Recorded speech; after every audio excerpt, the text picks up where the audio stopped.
kulang na lang magtayo ng buying station eh.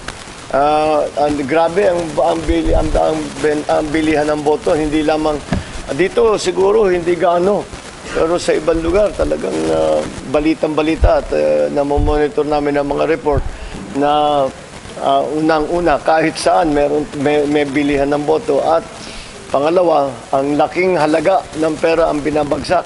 Lahat, wala pa akong nabalitaan na walang balita na may very active vote buying ang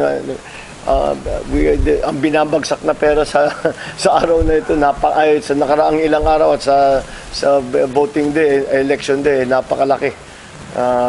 Kaya't siguro kailangan natin tignan ng mabuti saan ba talaga nanggaling yung mga malalaking halaga na ibinibigay sa hindi lamang sa mga leader kundi pati sa mga voter. Kaya ang payo namin sa ating mga kababayan ay kung basta kahit ano pang ang gawin ninyo, kung ano ang talagang inyong pagpili sa ating mga kandidato, yun ang ilagay ninyo sa balota. At